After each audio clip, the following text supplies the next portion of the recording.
Shalom, peuple de Dieu. C'est bien votre humble serviteur, le prophète Sedon Zita à la faveur. Je crois déjà, ceux qui vont toujours à penser, le col Jean-Baptiste est la voix de celui qui crie dans le désert. Nazali mongonga moto o akoganga sikoya yambo o na déserté. Na mongonga moto o akoganga na République démocratique du Congo pour l'amour de Sion. Pamba talobi na Biblia pour l'amour de Sion, je ne mettrai point. Longola mosika langa makambo kanga monoko. Yo moto kanisa ete tout ce qui se passe biso ba o to kanga monoko, mais j'aimerais vous dire to kolobaka toujours na kombo na Esumasiya parce que l'esprit de l'Éternel m'a oint afin d'annoncer. Bien-aimé, je suis venu pour annoncer la bonne nouvelle. La bonne nouvelle, cette fois-ci, ce n'est pas d'abord pour un individu, et c'est d'abord pour la République démocratique du Congo. Et cette bonne nouvelle n'a pas qu'on le bien-aimé dans le Seigneur, c'est quoi? Je te parlerai, bien-aimé, de l'échec. Comment qu'on s'allie ça échec, il y a balkanisation, il y a République démocratique du Congo. Tu es bien-aimé dans le Seigneur, le lengeni ni ba mindele. Ba ko ça les vases moyens pour ne pas balkaniser Mboka. D'abord, par définition, tout ce qu'on définit balkanisation, bien aimé, et lui, qu'on justement quoi? Le processus est allié à fragmentation et à division d'une région ou d'un État n'a qu'à été ébélé. Je bénis le Seigneur pour un évêque. Na Combo, il y a Dieudonné Urigi. Ah, c'est là qui coule dans la carte Bounia. En 2020, il y a un Allemagne. À lobby, en Allemagne, a coûté des drapeaux de la République démocratique du Congo. Drapeau a coûté un Mobimba. Drapeau a coûté divisé en 4 parties. Le célèbre dit, où est-ce qu'il est divisé en 4 parties? Et ça dit, drapeau, il y a visé le lengue, il y a balkanisé, il y a divisé la République démocratique du Congo. Mais à travers de cette émission, j'aimerais te dire que qu'on soit astuce, issue et qu'on a été, Congo n'a biso et ça l'a balkanisé, et moi je le crois. Parce que pourquoi toujours la République démocratique du Congo?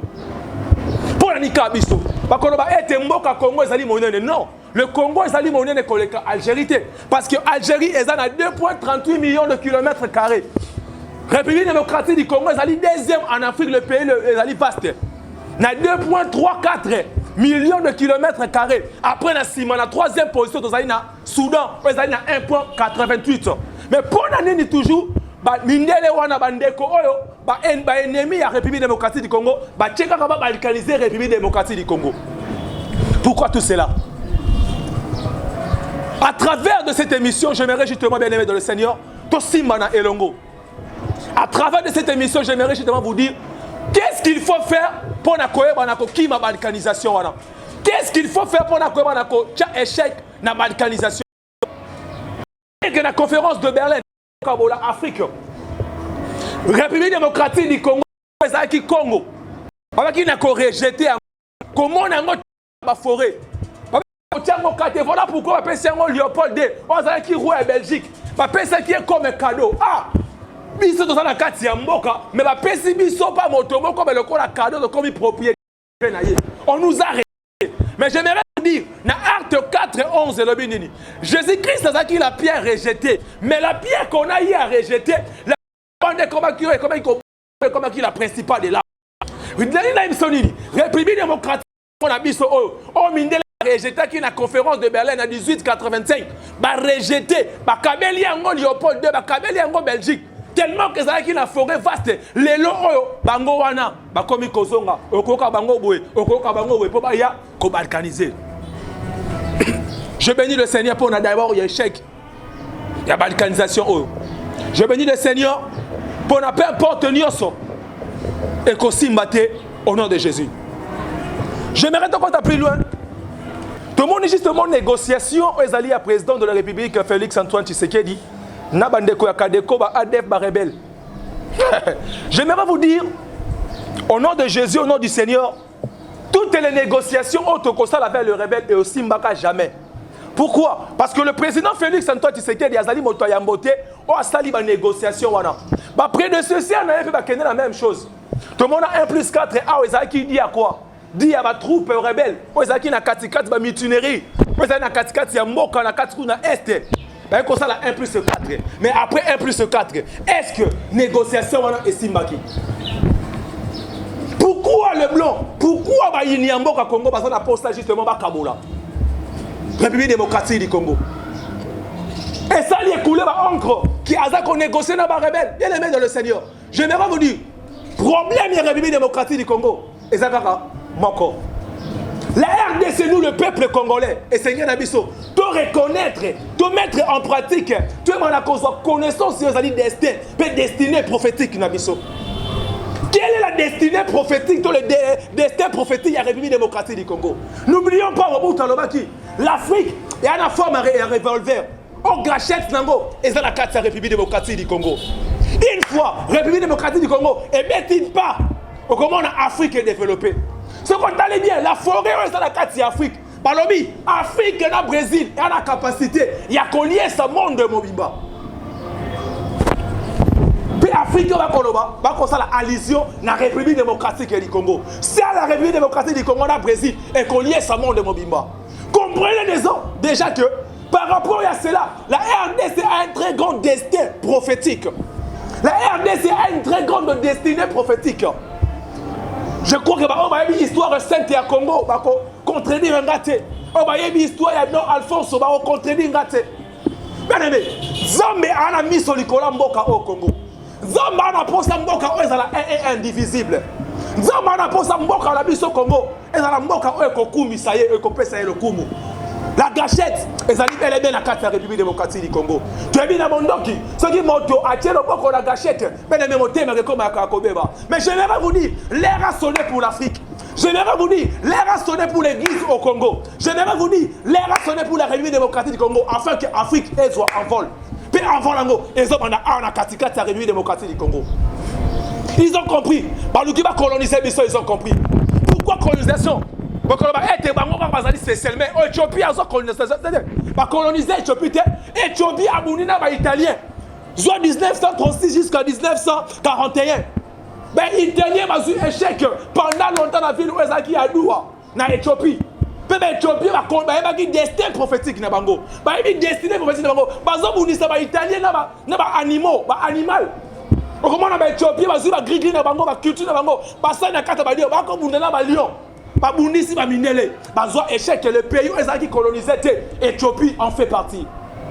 Mais biso, to me pèse na carte colonisation. Nous n'avons pas compris indépendance to soit qui. Quelle est la réalité spirituelle de l'indépendance wana? Quelle est la réalité spirituelle? Bon maki, na sima makambo c'est la koleka.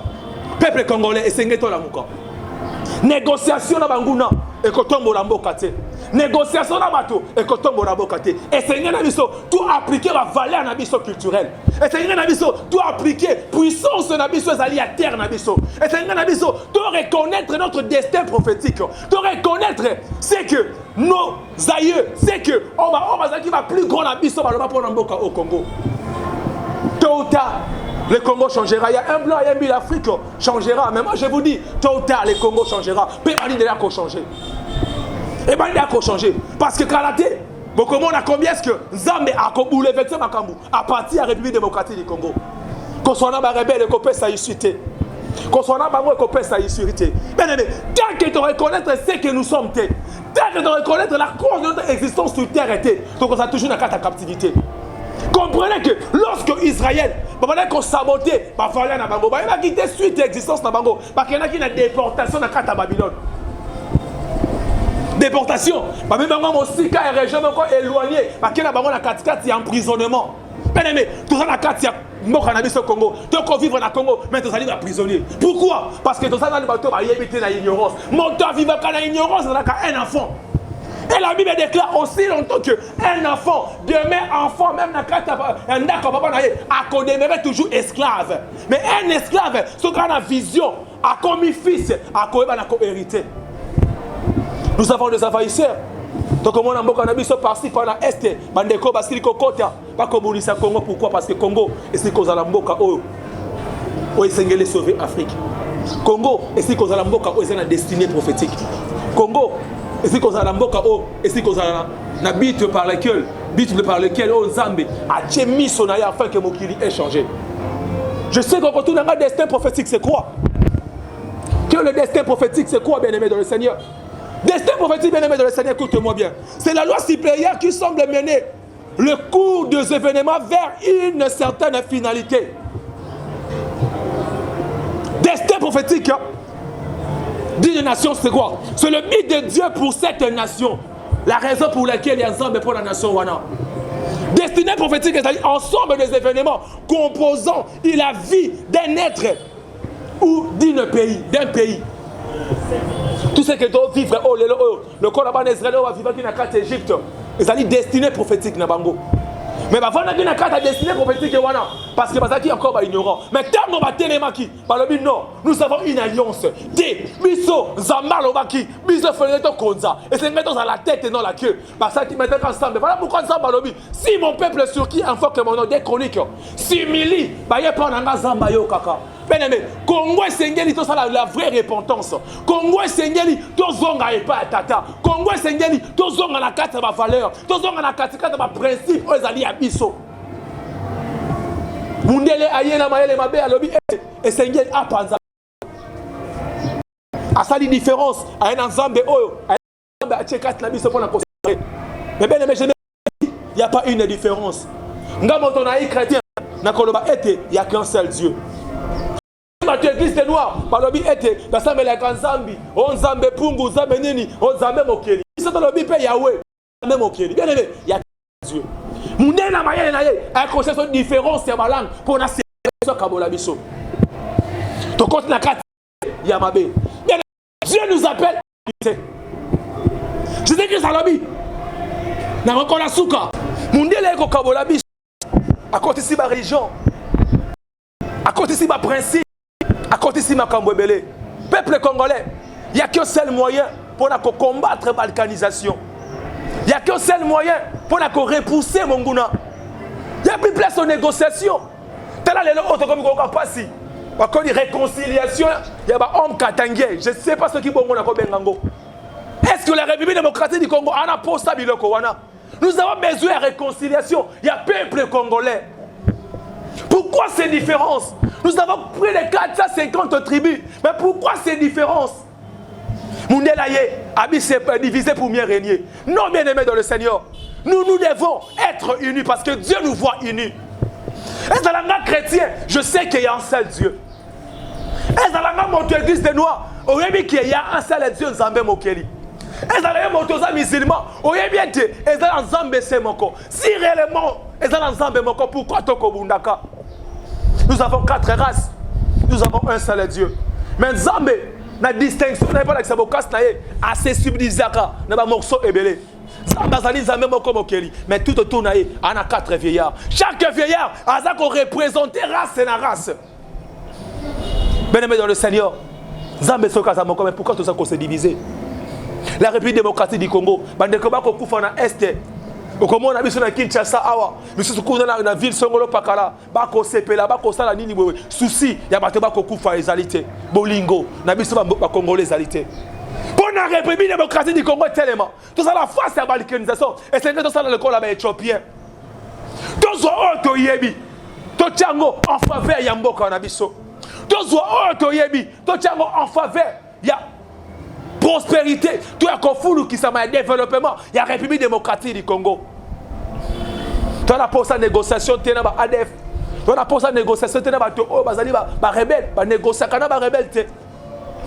Mais pourquoi ils font cela? Parce que ils ont intérêt à Bango. Le Rwanda a là, près de quelques millions de bateaux Koufa, un génocide rwandaise. Mais combien? Près de 8 millions, on te recouvre en Est. Est-ce qu'il va proclamer un génocide? Ma République démocratique est.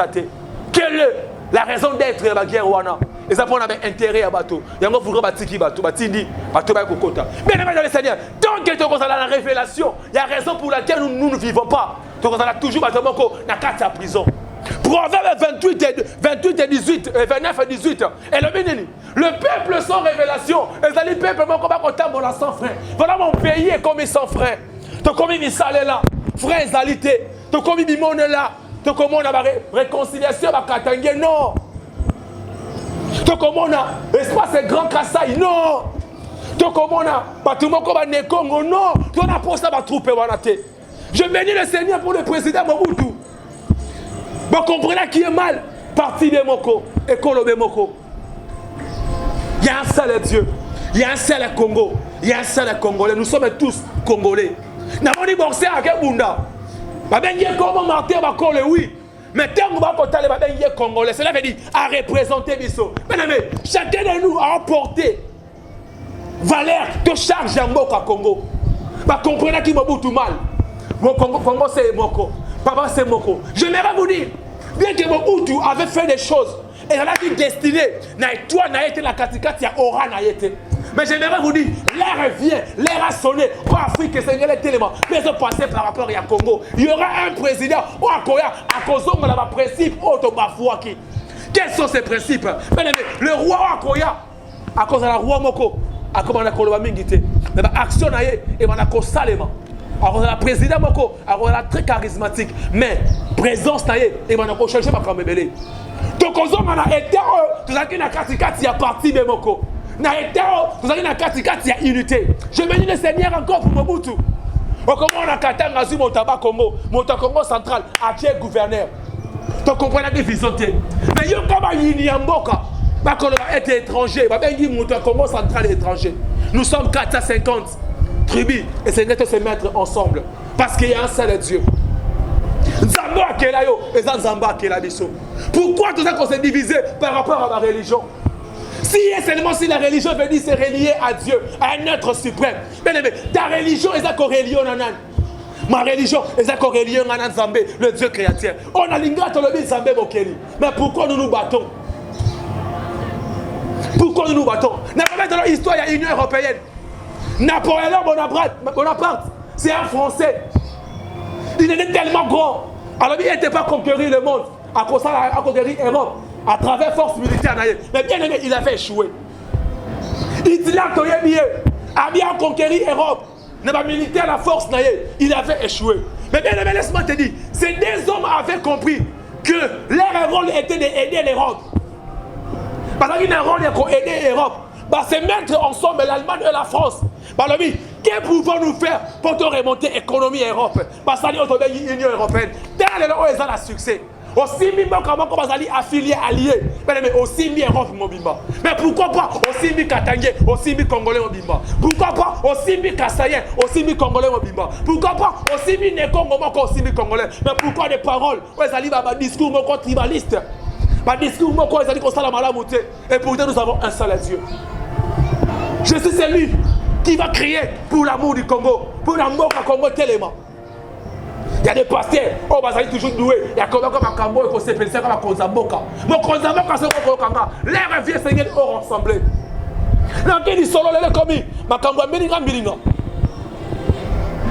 You can use oh, Mouzitu, la Mouka, bien aimé dans le Seigneur. Congo a un problème, il y a la Mouka. Pour Congo et Tongo, mais Seigneur, la Mouka est à la unité, et elle a posé la montée, mais Seigneur, Congolais est à la unité. C'est seulement Dieu, c'est seulement si Dieu m'a dit ça Kabolingo. Où est l'amour que nous portons pour le Congo? Où est l'amour que nous portons pour le Congo? Nous sommes envahis sur nos propres terres. Envahis, mais c'est pourquoi Moïni a profité de la faiblesse. A profité, mais pendant ce temps, donc on loue comme Moïni, qu'on est là comme on par rapport aux Écritures. Mais pourtant, nous sommes à Bolingo. Il nous a amené la grâce. Aimons-nous les uns les autres, tout l'Ingana, Congolais, tout élément. Comme un seul homme. Tout élément. Les Européens avaient compris. Mais qu'il y a en Amérique. Parce qu'il y a des bandades. Constitution Amérique. Mais qu'il y a des cowboys. Guerre et contre des conflits entre les cowboys et nord et sud. Parce qu'il y a des zones de conflits. Mais ils ont compris. Tous allés pour cohabiter. Bâtir ensemble. Par Boti Amérique. Bien-aimé le Seigneur, Moka comment pour avancer? Tu as posé le tribalisme, tu as posé le Tengana Katangé. Non, bande quoi Katanga botika bakasayen, bande quoi Bandundu botika bakasayen, bande quoi Kasai botika babandundua. Pas vivre, nous sommes au Congo. Nous devons vivre dans l'unité. C'est là que le Seigneur nous a prescrit l'amour du prochain. Tosini, alors bien que Tosi manabiso nabiso bomoko. Où est cet amour? Tant comme on a eu pasteur, mais vous allez contre. Bande quoi tribu mususu. Cowboy, Baboti Amérique, les Américains, ce sont les étrangers de Bastali Amérique. Pas comprendre qui est mot. Pourquoi pas la République démocratique du Congo, les Congolais, on comprend les journées. Comment la Congolais, ça y est, loco. Un homme dans les Cambo. Il y a un Congolais, ok, qu'on trahit. Je n'ai pas vous dire, Dieu, a doté les mains pour le Congo. Gare à toi, moto, ça pour vivre dans ma traître. On a carte à traîtrise. On vivre dans la katikati. Il y a des bandits qui vont trahir les Congo. On va séquer à Congo. On me met les étrangers pour combattre le Congo. Ça m'a bien frapper. Parce que mon ami, tant que nous se réconcilier d'abord avec nous-mêmes. D'abord avec notre prochain, avec les environnements, donc on a la plus fort. Voilà pourquoi on déstabiliser. Mais j'aimerais vous dire, la déstabilisation est qu'on met là pour longtemps. Parce que la Bible est déclarée, chaque chose a son temps. Il y a un temps pour pleurer, il y a un temps pour se poser des questions, mais il y a un temps pour avoir des réponses. Et comme il y a un temps au Congo, la réponse, tout ça l'a uni. 450 tribus, unissons-nous. Ngai, n'a aucun librement la casse à Katanga. Ngai, non, que le livre na kata Kasai parce que je suis congolais. Un Kasai pas dans na koyambaye. Na le pango na na ko boya Kasai a foutre la tête parce que azali mabe na biso, azali makila la ngai. Na kotikaye. Pourquoi? Parce que Nzamba lobi na biso. Aimons-nous les uns des autres. Nzamba lobi na biso. A lui même mes disciples, pour quitter Esika o Tebo ça toujours uni. Pendant katikati la Bible le premier chrétien, on va dire qu'on caractérisait c'était l'amour fraternel. Où est cet amour fraternel dans la biso chrétien à Congo? On va être chrétien oui. Où est l'amour fraternel dans la biso congolais? On constate la moninga mabe. Ce qu'on tali, bah héros bah qu'il y a la Congo. Il y avait toujours des traîtres congolais, des traîtres noirs. T'as des milliers de barres à biso. T'as des milliers de barres à biso. Liwa musée awa. Ce qu'on t'a dit bien, pourquoi? Utiliser Congolais va passer mbongo. Là, ici, on va dire que ça va cause à mbongo, on va Congolais. Donc, on va la musée. Dans l'histoire, on va aller à Lumumba. Comment on va passer Congolais va faire aussi quand Kakabiso va Congolais. Dans la même film, bien que ça va bongo pénaté. Kakabiso wana toye kokanga Lumumba. Kakabiso va Congolais. Dans l'histoire, il y a un grand héros pendant c'est où que dans la partout Sakazulu. Kakabiso les Africains, pourquoi on va utiliser Biso? Il est temps, nous les Africains, nous devons nous mettre ensemble. Parce que Nzambe a répondu à pour l'unité de la foi chrétienne, pour l'unité de la foi africaine. Laisse-moi le dire comme ça. Donc à cause, moi je suis chrétien. Oh chrétien catholique, chrétien protestant. Il y a une différence, c'est ce qu'on dit sous Maïel et Mabel, divisé pour mieux régner. Quand la chrétien catholique. Quand avons-nous affaire quand la chrétien protestant? Quand avons-nous affaire aux chrétiens, je crois, comme luthériens? C'est ce qui nous différencie pour rien. Et pourtant, nous sommes tous les enfants de Dieu. Et nous devons être le fils de Dieu. La différence entre enfant de Dieu et fils de Dieu. Enfant, c'est celui qui est en Kazali mineur. Mais le fils est à se rendre maintenant responsable, à comprendre les acquis. Nous devons comprendre notre acquis. L'acquis arrivé démocratique du Congo, c'est le destin prophétique. La destinée prophétique de l'arrivée démocratique du Congo. Nous devons comprendre. L'homme est blanc, l'a compris. Voilà pourquoi, avec quoi éviter restauration de la conscience et de l'âme nationale et congolais. C'est le moment où quoi qu'on télément. Montement quoi qu'on bunda, à la vérité, par le qui va combattre. Mais c'est nous-mêmes les Congolais, nous-mêmes les Africains, et c'est de protéger. Ba grand nabiso, ba héros nabiso, de protéger, ba te oba kozomakas. Je suis chrétien. Est-ce que je vais toujours me donner de la joie? Yakobo yaka toujours Lumumba. Toi Yakobo yaka toujours Kimbangu. Non. N'entends pas ça moment comme Alamu. Il y a des comment comme moi Zulu. C'est un Congolais. C'est pas parce que je suis chrétien. N'est-ce pas les gars apôtre Pierre? Non. Pourquoi on rejeter au abisso? Dans mon niveau chrétien catholique, papa ça va toujours ma casse. Au moins dans mon c'est Gabriel, c'est Alphonse, c'est Kingani. Mais dans mon aba Kanza rejeté. Anuarité. Rejetés. Nous les Noirs, nous sommes rejetés. Pourquoi? Parce qu'ils sont encore au Ligi. Les Éthiopiens, Babounissa va italien. Et c'est que toi Bounissa, vous avez une mauvaise culture. Toi vous avez la culture dans biso. Donc on sait la Zambé, les oui, donc on coupe ça Zambé. Mais avec la foi chrétienne, vous avez africaine. Parce que Zamba Zambako. À quoi c'est que l'on va être un chrétien sur le Pakala? Pourquoi cette différence? Nous sommes tous des chrétiens. Congolais, réveille-toi. Congolais, tellement. Nous devons restaurer la conscience de l'âme nationale. La première des choses à faire, c'est ça. Et c'est que notre conscience. Il y a ma belle, il y a ici quand on s'allait.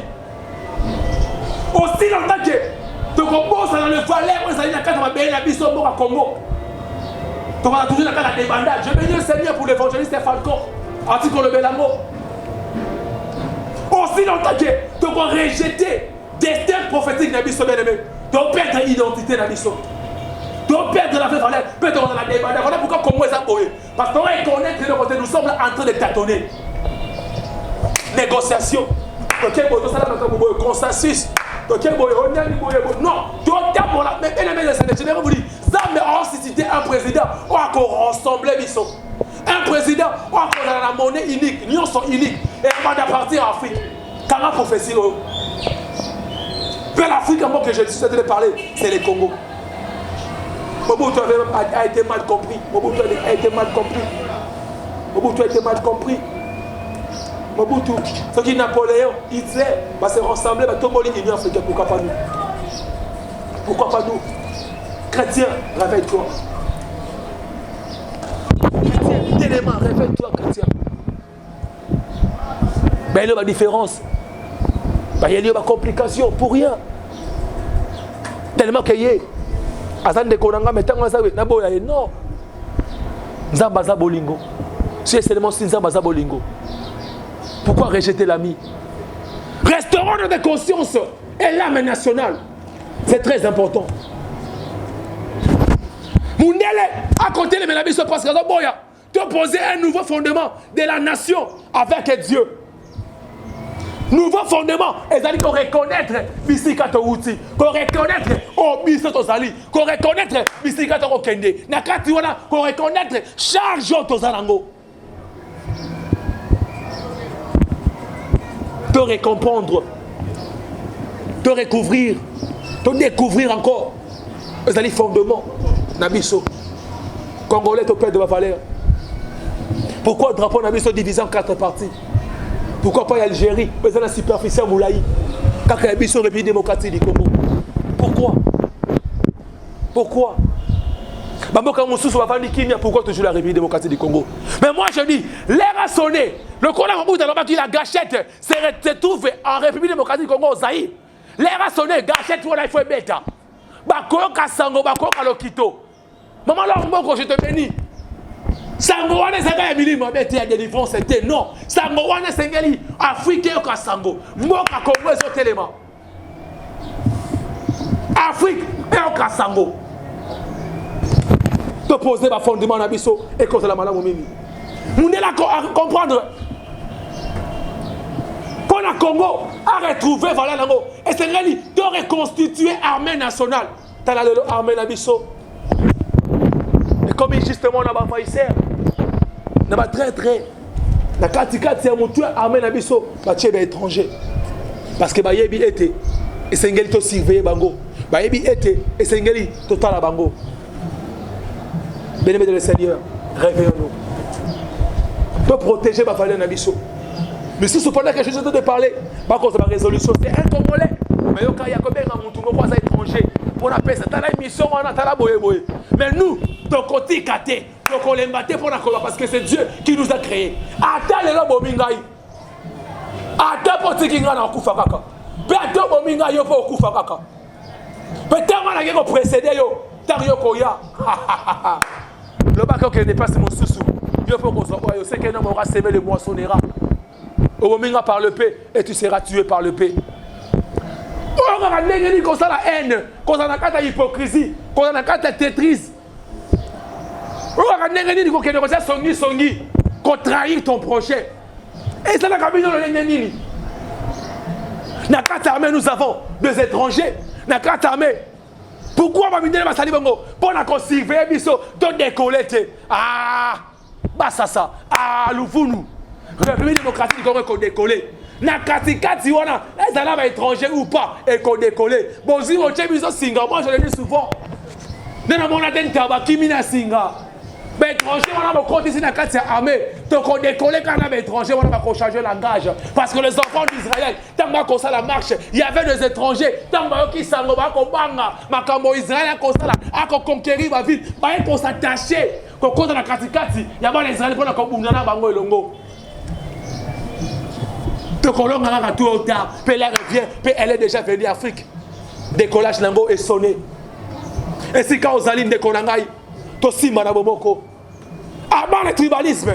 Avant ma religion qu'on a Kabiso. Avant ma caméra. Tu reconquérir la terre Nabiso. Tout ça la raison pour laquelle nous sommes nés. Le destin prophétique. Le mythe pour lequel Zambé a Chabiso. Pour Namokiri. Ils ont bon sens. Vision Congo jusqu'à présent, ils allaient voiler. Pourquoi? Et c'est qu'ils n'ont interprété. Vision Afrique, ils allaient encore voiler. Et c'est qu'ils n'ont pas interprété. Ils allaient justement République démocratique du Congo. Le corps de Joseph, à quelqu'un qui a interprété son jour, ils allaient le roi Pharaon. À cause de Bouluyeke. Bien-aimé, tango o ils tango ya songe. Dans la carte Bouluyeke, nani a interprété. Nani a tombo l'Afrique. Bien-aimé, les Congo. Pendant la carte Congo, donc le président nini. Oyaye, ton moni moyenté. Bien-aimé, chaque président comme ça à l'époque naïe. Mais l'heure revient, elle est déjà venue. C'est Joseph en terme dans Congo. C'est Joseph, Zamba encore réveillé. C'est Joseph à quoi pour la unification. Joseph, Azaki israélien. Mais la monité de la Katamboka, Égypte, et c'est quand il y a différence. Et pour nous unir. Nous allons être unis. Moundela n'inga bloqué biso sur tous les plans. Moundela comprendre être et Sengeli à cause de Bolembu, à cause de Bouzo, ma faiblesse kat na biso. Tout transgresser ma loi spirituelle. À côté ici, ma carte bani nebelé. Je ne sais pas qu'est-ce qui a poussé le président. Ozaki Aliboso ne se casse pas. Alors va être bon à Congo dans la laïque. C'est la pression de blanc. Mboka laïque, c'est là dit toute religion et Seigneur est qu'on s'installer. Bana doit causer la nuance. On est là avec comprendre qu'il y a une vision. Et Seigneur Mboka on est dans la laïque. Pour toi afin que basi ma loi fondamentale telle Mozambique, ma loi spirituelle qui m'a. Donc quand c'est bon qui voilà pour ça là. Avant qu'on soit ça avant qu'on soit ça là, le Seigneur comme appelé. Avant qu'on là, le Seigneur cause la carte religion à Bango. Au cause la carte solo à Bango. Ma côte ici mon lili. Pour la combungi sabiso, pour la faire perdre biso. Mais Sengeli, tout ça on a retour à l'authenticité. L'authenticité et à part dire combien on a Bango l'authenticité. Connaître les raisons pour lesquelles biso de la Kobika. Le Congo sera sauvé. L'Afrique sera sauvée au travers de la République du Congo. Vous devez la comprendre. Un coach biso bouluyeke. Donc on a la vision, mauvaise vision de nos leaders. Comment la leader mon conseil bimi. Comment la leader mon sera télémi. Comment la sous va répondre à contrer. Tout le monde qui va loucha. Tout le monde va leader rebelle. Bah ni téléma qui pourquoi t'as rebanda que sous kaka. C'est sans le blanc. Bah ni qui bon matin. Tant vos initiatives malamu. Comment la tout le monde va traître. Bisoper l'orgueil et aussi pas mindele. Soutenons-nous les uns les autres. Soutenons-nous. Tous on a un esprit patriotique. Tous si Mamboka Congo. Soutenons-nous. On est là, le manque de la culture démocratique et républicaine. Culture n'abîme on est là, tu as rejeté le manque du patriotisme. Quand on a chrétien, et le but est que tu as rejeté. Ce qu'on a dit dans la Bible, le but est livre historien. Il y a des histoires qui sont en Israël. Bah perdre l'histoire dans la Bible. Mais pourquoi biso? Tu peux perdre l'histoire dans biso. Tu peux ça mais tout en gardant notre histoire. Tout en gardant notre histoire. Le Congo sera sauvé. Pour tout éviter l'organisation, bien dans le Seigneur, et Seigneur tous à la uni. Le 450 tribus, tous si manam elongo. Bah ethnie nyonso, tous si manam elongo. Tomitala. Nana posto moindo. Ne s'appelle pas justement la Samuel et Toto Kachebi. Quand ma tête est nègre, tête est nègre.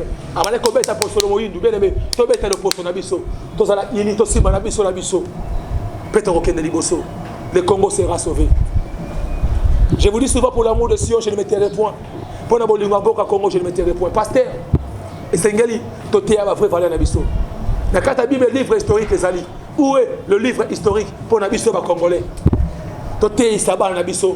Bobiso au Congo. Toté Saba Nabiso, c'est quoi la République? Comment Kosungamboka Congo et Keneli Bosso, l'esprit patriotique.